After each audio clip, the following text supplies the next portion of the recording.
All right, Likutei Moharan,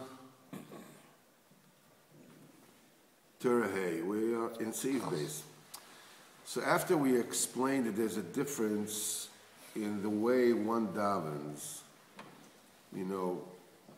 before the verdict was reached, and the way that some davens after a verdict was reached. Now, we're going to explain how a person can know if it's before the verdict or after the verdict. So daven like this or not like that. Avalech yadina, now a person can tell ben kodem zadin if it is before the verdict, or ben achad zadin if it's already after the verdict was reached. In order so the person would know, how he's supposed to daven. So the Rebbe says that there are mitzvahs she'anu osim. A person can tell, according to the quality quotient of the mitzvahs that he does. You are able to tell before Gzar Din and after, as we're going to explain now. And to be able to tell by the mitzvahs that you do, if it is before the Gzar Din or after Gzar Din, this is only dafka kshois in a mitzvahs besimcha gedoyla kol kach, that when you do the mitzvahs with such tremendous simcha, ad she'en rotzeh b'shum schar olam haba, you don't even want olam haba for it. אלא הוא רוצה שיזמין לו הקדוש ברוך הוא מצווה אחרת בשכר מצווה זויס.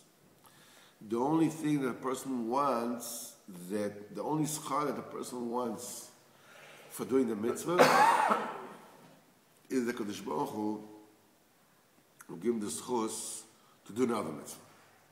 He's not looking for schar el mabo. That happens in many different levels, right? What? That's not like right.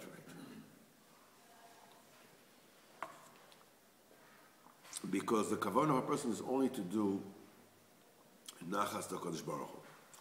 This nachas is not for his own sake at all. That's why doing the mitzvahs themselves is a schar for him, and he's having, the person reaches this unbelievable simcha that a mere mortal, that was born from a Yelud Isha, that is made of Geshem, of Gashmias, merits to do the Ratzon of HaKadosh Baruch Hu. The Melech Macham Lochim, that is greatest, is like,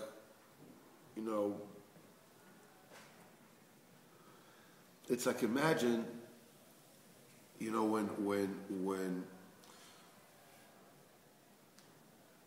a person with his wife, if you're being nice to your wife because you just don't want trouble, or you want your wife to be nice to you, then while you're being nice, you don't feel that good about it.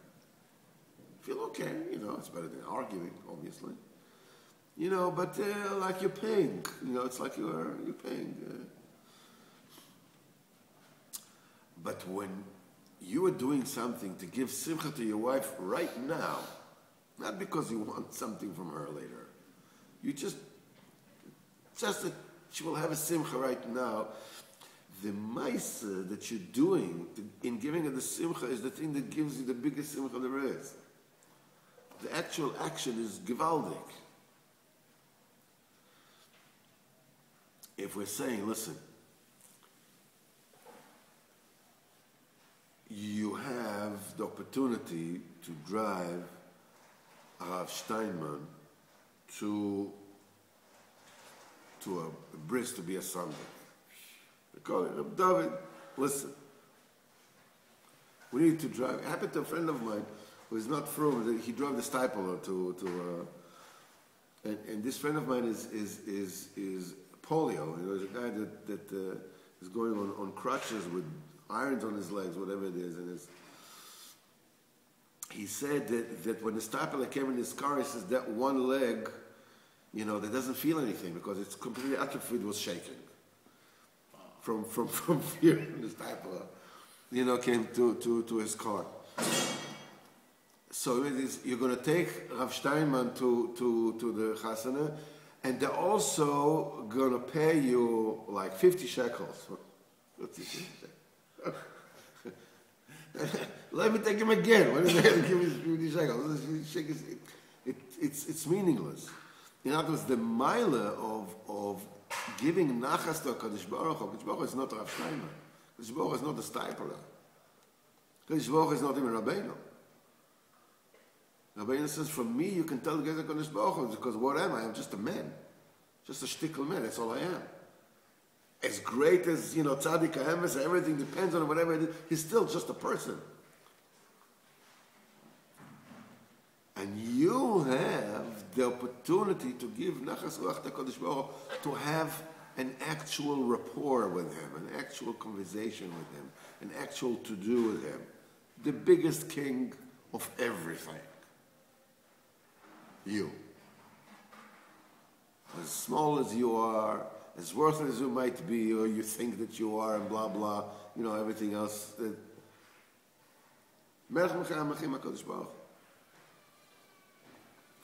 He says, when you're doing, with such tremendous, when you're doing the mitzvahs with the simcha, just because you're giving Kadosh Baruch Hu nachas ruach, this is when you can tell it before Gzadin and after Gzadin. As Chazal said, he says that Ever Ratz Mitzvah Kol, run away, towards a small little mitzvah, u'borech min avera, run away from the avera. Why? Sheschar mitzvah. Because what is the schar of mitzvah? The true schar of mitzvah, that you get to do another mitzvah.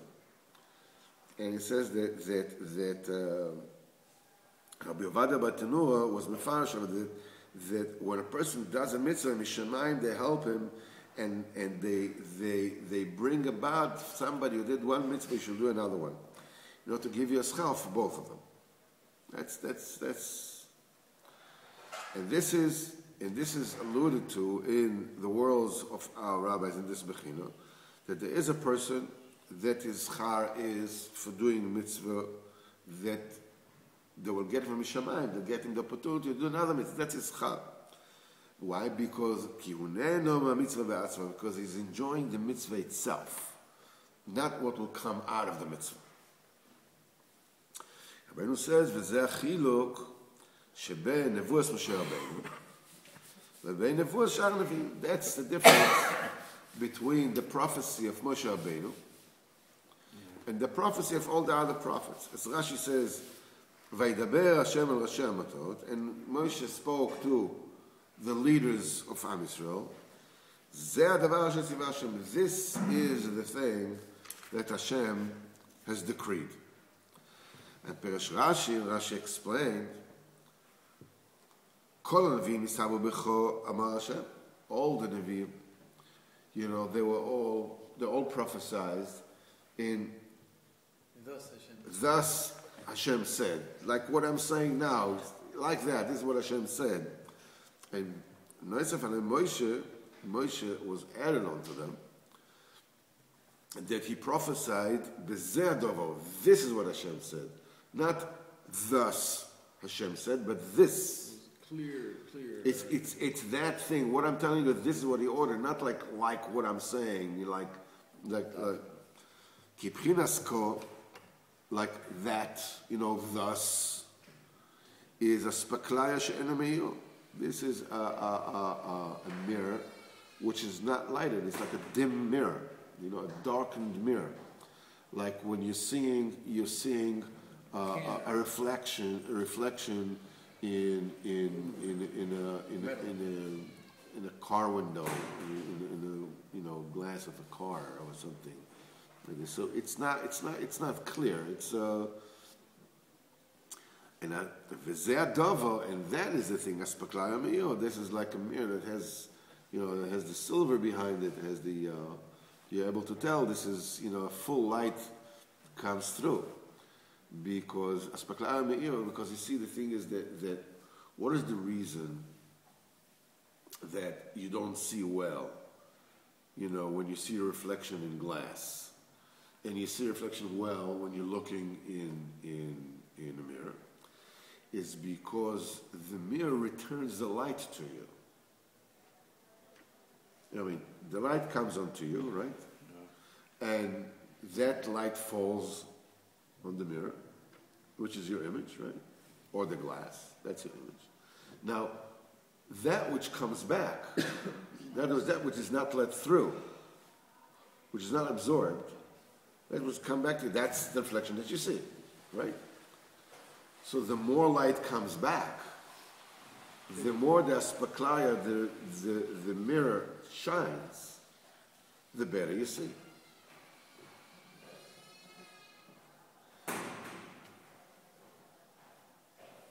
But by Moshe Rabbeinu, it goes even further.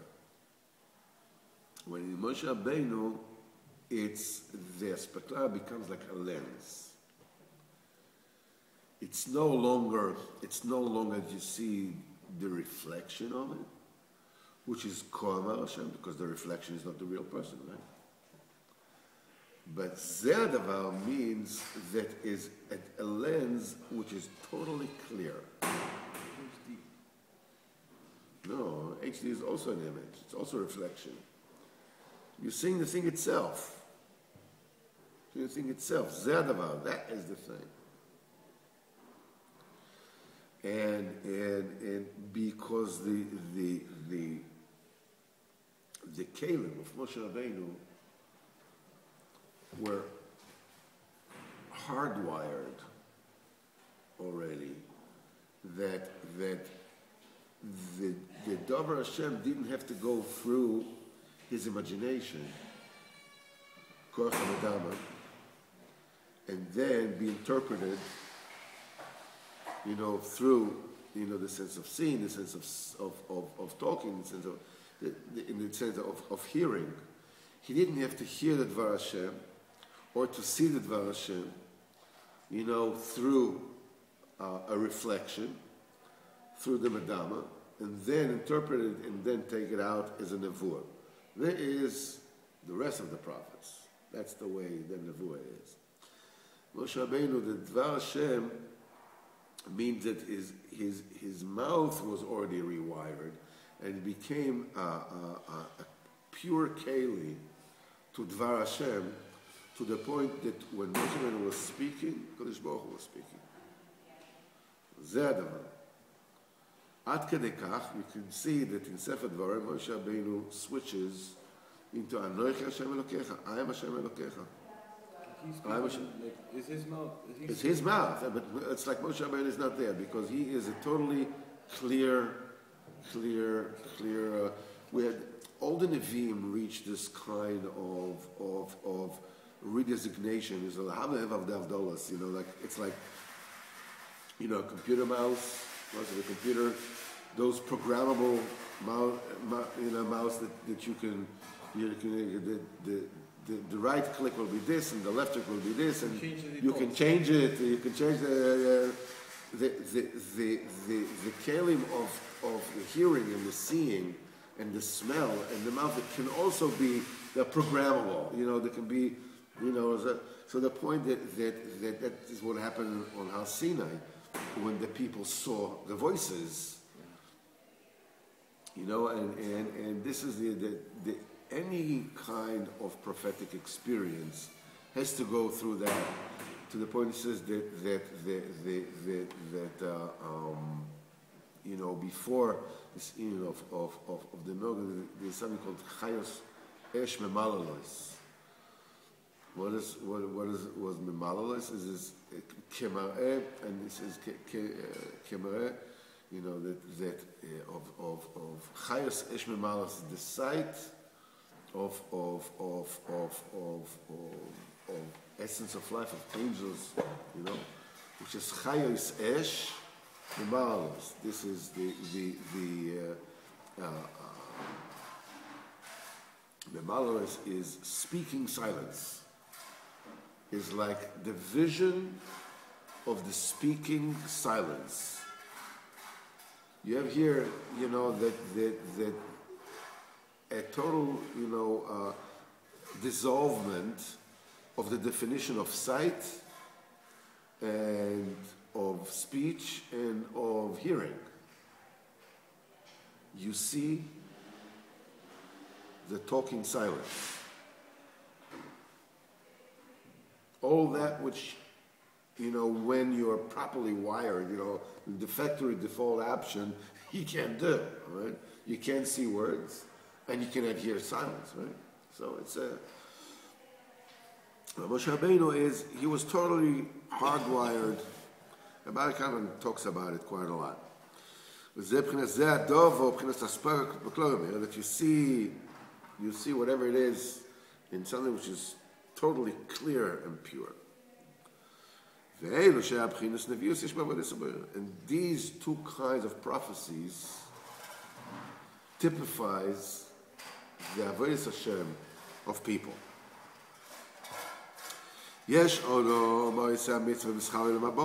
Some people do the mitzvah b'schar of olam haba.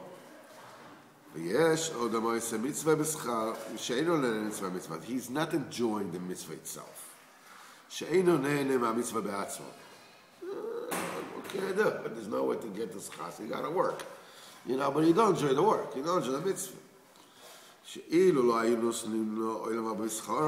If they wouldn't give him olam haba the schar of this, he wouldn't do it.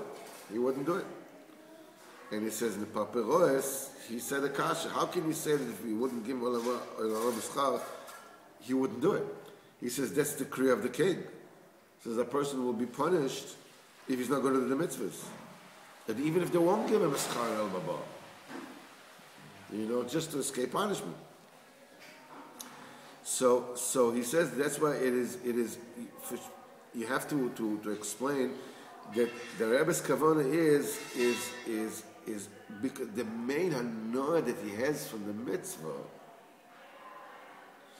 is because he knows that there's schar olam haba for that. In other words, what he says that if they wouldn't give him olam haba and schar, he wouldn't do it. In other words, he wouldn't do it with the same enjoyment and simcha. Now they should do the mitzvah. You're going to get schar. Now you're happy for it. But elechinami, you would do it even if they wouldn't give the schar because you're afraid of being punished. But if the person wouldn't do it just because, he wouldn't feel the simcha because it's just, you got to stop at the stop sign. What's the big deal? There's no simcha in that. That's the law. What can you do? Otherwise you get punished. You have to do it.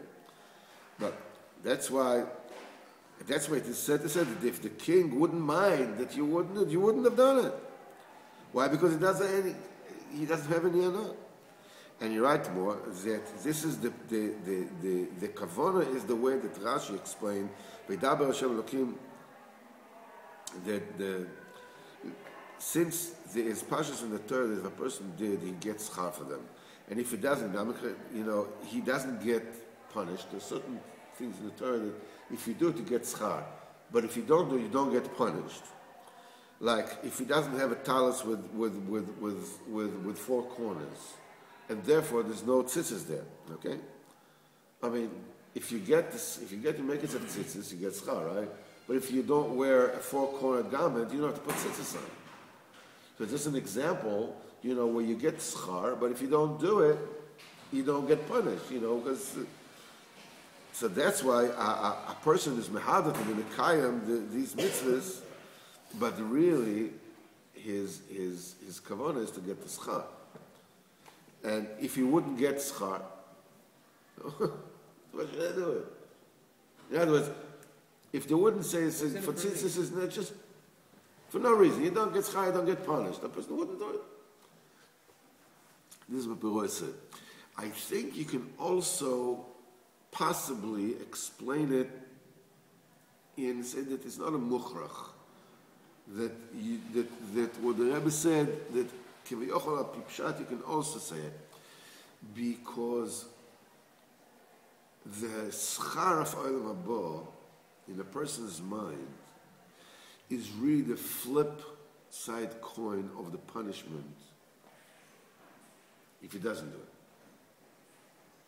In other words, it's a single continuum from end to end. You know, if you don't do it, you get punished. If you do it, you get schar. You know? So you can say that if you didn't have schar in Olam Haba, in other words, if there wouldn't be consequences, good or bad, the person wouldn't do it. So Rabbi can explain it, you know, that what he's saying that the kasha kaviochel, you can give a teres of the kasha of the papiros that way also. You know that that schar olam haba means the consequence of it. But the chura, okay.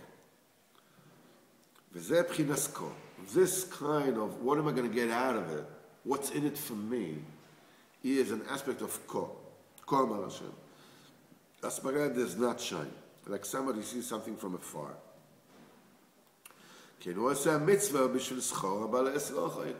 That's why a person does a mitzvah for the schar that you will get, you know, in 60 days, 30 days, how they pay over here. Government offices in 30 days, 60 days, 120 days, whatever it is they pay you. I know they pay you now after this world, you get in the next world. V'shilum schar, and repayment of this nikra b'shem Navi, this is called Navi, called prophets. It's called Navi because the word Navi alludes to this in of schar. The word itself in the Rosh Tevis is the acronym of Yovo Berino Noisam Alomaisov. He will come, you know, he who does, you know, his work, you know, toils, you know, in tears. Yovo Berino, he'll come singing when he brings down, you know, the consequence, you know, the result of his effort. When he brings the wheat home. He does a work, he does something. So he says, a person goes around crying, when he's sowing the field. He's crying, he doesn't know, he's going to get, he's not going to get, how it's going to be. But he's coming already singing when he's carrying, you know, the fully grown wheat, you know, then he's singing. So the reaping, you know, of the wheat, that's the schar. So the Yova Berino, you know, Nois Elamaisav is Rosh Tevis Novi. That's the passage that talks about Shil Schar, but payment of schar. Halach Yelech Uvacho, a person would go crying, Nois Elamaisav when he's sowing. Shemitztaer Basio, so that he's, you know, he's sorry, you know, while he's doing it, he's bitzar. You know, that alludes to a person who is sowing his mitzvahs. You know, he's bitzar with crying. At the end, that he will come back singing while he's carrying the produce of his effort. He'll be happy in the future when he'll receive the schar of the mitzvahs. They will receive the pay of the mitzvahs.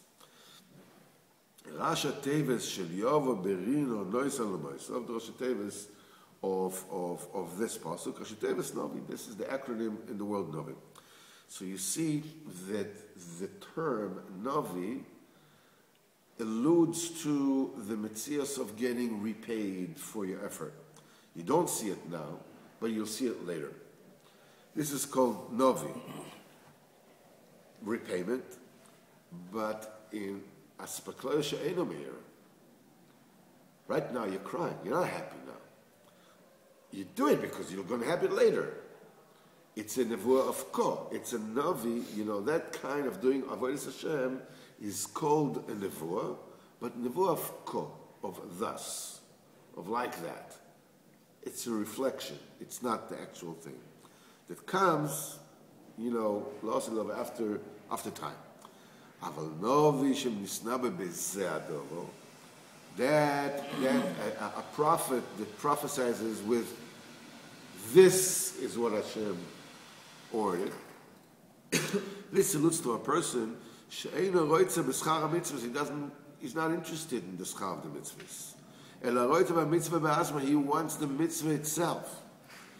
Shu mesameach kol kach b'asiyoso, that the person is so happy when he's doing, ad shememaz b'chol min schar, that the person he doesn't want any schar. He's so happy, he's doing nachas ruach to Hashem, that's all he wants. All his yearning is to be totally bottled to Kodesh Baruch Hu. He doesn't have any self, to get the. It's like when you with somebody you really, really like. You go to a restaurant, you have somebody you really like, and you feel so fortunate that he agreed to come with you, whatever it is, and then they come and they bring the bill. And you say like, whoa, let me pay for it. No, I have it. I got it. What? But it's for the other person to pay for you is like you're memais in this because you enjoy this person's company so much. That it's a pleasure for you to pay for this. You don't want him to pay for you. So memais bekommen in schar. So you find that his oilam haba, his schar is in the mitzvah atzma, that's in the mitzvah itself. This is the aspect of novi. That's the repayment of the schar. This is that the of this is what Hashem has ordered. It's an aspect of the shining aspect, like somebody who sees something up close, real clearly, and the schar is before that. Yeah, and he says like this: is the kavanah is not that the person is memas in olam haba, that he doesn't run olam haba. That's the tachlis entire world. The person is zecher to olam haba, but his ratzon is that. Also, the oilam haba that he gets is also not for his own pleasure. It's not for that I will have fun, because that's the nachas ruach HaKadosh Baruch Hu. The person will include himself in him, will adhere to him forever. That's why his schar is in the mitzvah itself, in this world and the next world. Because when you're in mitzvah means binding together, right? Run previous story, the mitzvah is bringing together tzevet, letzavot, to company. You do mitzvah, it adheres to Kodesh Baruch Hu. When you're doing the mitzvah, you're sticking up to Kodesh Baruch Hu. In Papiroes, he said that al pirov, most times doing the mitzvahs come to a person, but tzar. It's just this is halach lo yelech uvacha. This you're going around and. In this world, to do a mitzvah is, it comes with great effort. That's the nisayon, that's a schar. Only the Kosev promises him that he's going to get schar of bo yova berino neisa olomoisov. Why? According to the amount of difficulty that you had in doing the mitzvah, this is how the schar is. That's why you'll be very, very happy. But from where comes the simcha for the person in this world?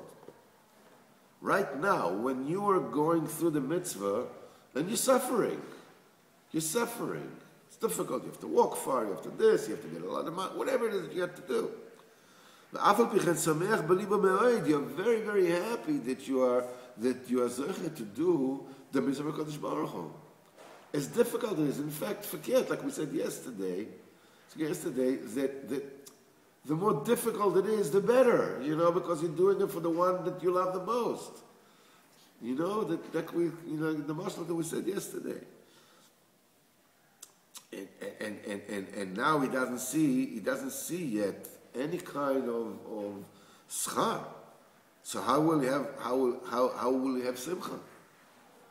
So this is the mitzias of this world. You're doing the mitzvah. You don't see the schar. The schar is on. So how can you come? How can you do mitzvah simcha? So we said this is b'chinas nevuah. Habnelech le'em Yisrael. Chazal said that im lo neviim hem, if they're not prophets, bnei neviim hem, they're children the offsprings of prophets. As Chazal said, "Afagav de'iyol lochaz mazal chazal." Even though the person himself doesn't see his mazel, his neshama chaya yechido, they see it. They see what's to come. And nafshe yadas me'od migodol neimus nifloes chelkoi v'goroloi, and his nefesh knows full well from the splendid pleasure that is going to be your chelek of a person who is zeich to do a mitzvah. This is Yova Berino Noisel Moisel, will come rejoicing, carrying his sheaf, because every one of Am Yisrael has an aspect of nevuah that you see in his nevuah, a mashu, a sparkling, a fleeting feeling. You put your finger on it from the schar you're going to get the osid lavoi for the mitzvah that you do, and this is why it is dafka Rosh Tevis. Because even though the Tevis themselves are not explicit, it doesn't say that in the Novi. Anyhow, somebody who knows how to read Rosh Tevis can see in the Novi the union of the schar, right? It says that even though it's only written Rosh Tevis, the same thing is the anah that you get from doing mitzvahs now. It's not explicit. You can see the anah that you'll have from the mitzvahs, Rosh Tevis. You got a hint, you had a remez, you got a little feeling here, a little feeling there. Sometimes you feel like, wow, yes, it is. What did you see? I don't know, but I know. You know, it's... this is the anah that he already gets from the Schav Osid Lovoi. But the asoga that you see here in this world from this is B'chinas Nevuah, is that prophecy. That only there's two kinds of. There is one that the Nefesh Yudat, your Nefesh knows that he's going to get Schar Elam Haba. So this is, but Espaklaya, which doesn't shine, Eino Me'iro, it's not, because you're happy, hey, I'm going to get a lot of money, I'm going to be very rich, I'm going to have myself a good time. This is one type of Avodas Hashem. And there is Spaklaya Nevi'o that you perceive, the schar you get from Elabah, but you still don't want it for yourself. You still only want it for HaKadosh Baruch Hu. But Hashem will continue tomorrow. Can you please press the button? Hopefully, this one